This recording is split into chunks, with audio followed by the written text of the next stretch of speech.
Untuk kalian yang terjebak pinjol ilegal, stop, jangan dibayar. Karena resikonya sama akan sebar data. Ya, kenapa bisa seperti itu? Simak penjelasannya. Assalamualaikum warahmatullahi wabarakatuh. Di sini saya akan membahas pinjol ilegal. Banyak sekali yang kejebak pinjol ilegal. Karena memang pinjol ilegal ini tujuannya juga menjebak. Kadang ada yang baru cek-cek limit, kita baru daftar gitu, tiba-tiba ditransfer, kan seperti itu. Ya. Dan untuk kalian yang terjebak pinjol ilegal tuh jangan dibayar. Yang pertama, ini jelas kata Menkominfo pun pinjol ilegal nggak usah dibayar karena mereka juga sedang memberantas ataupun pemerintahan sedang memberantas pinjol ilegal. Itu yang pertama. Yang kedua, dari segi resiko. Resikonya sama, ya. Anda bayar pinjol ilegal gak akan pernah selesai. Ya, ada yang memang dibayar tiba-tiba ditransfer lagi ataupun bahkan dibayar lunas tapi seolah-olah katanya uangnya gak masuk dan tetap ada teroran, penagihan dan bahkan sebar data. Ya, ada pula yang memang menawarkan bayar pokok nih dari kolektornya, dari DC-nya melalui WA. Anda sudah bayar pokok tapi hutang di aplikasi gak berkurang, gak hilang dan tetap diteror dan juga sebar data juga. Begitulah resiko pinjol ilegal. Pinjol ilegal itu resikonya adalah sebar data. Tapi kenapa memang tidak usah dibayar? Yaitu karena dibayar pun sama. Ya. Lebih baik stop bayar, tinggal bagaimana kita menanganinya, yaitu meminimalisir resiko sebar data. Yang pertama, ilegal udah jelas di dalam statusnya, itu buronan. Mereka sedang diberantas OJK, SWI, sama pihak kepolisian.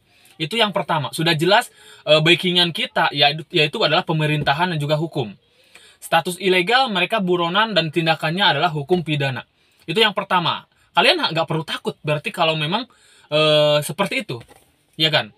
Kalian takut malu sebar data. Ibaratnya itu minimalisir. Manipulasi.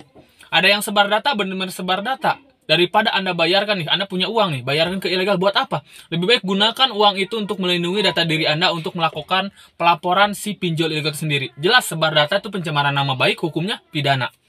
Ya. Yang selanjutnya adalah misalkan takut malu udah disebar data.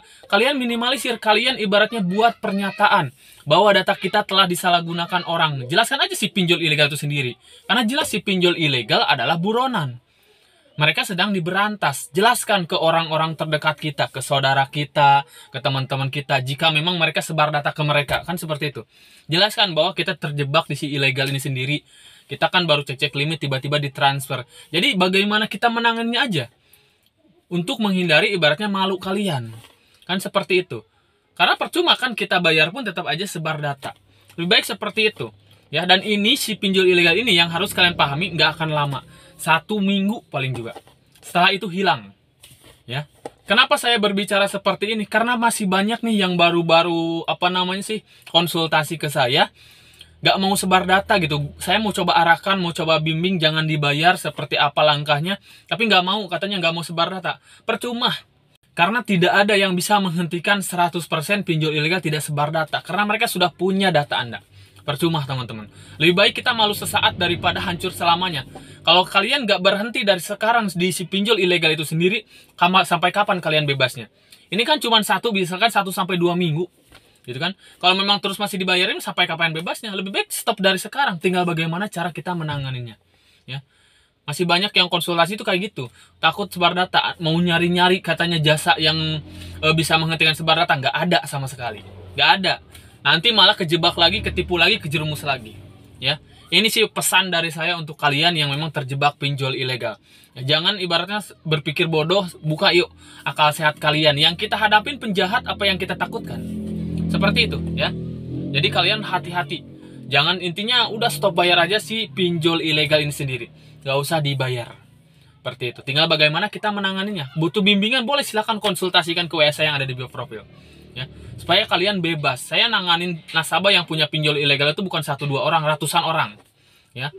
Sampai sekarang mereka justru berterima kasih gitu kan. Ya, kenapa nggak dari dulu? Bodohnya dibayar, ada yang sampai 90 juta dibayar pinjol ilegal. Miris sekali. Ya, setelah mentok-mentok nggak bisa bayar juga tetap aja galbay. Seperti itu. Ya, jangan sampai terlambat lah ya, seperti itu. Nyesel itu di akhir. Ya, teman-teman seperti itu. Mungkin sedikit sih informasinya ya. Yuk, dikonsultasikan aja masalah kalian ya. Assalamualaikum warahmatullahi wabarakatuh.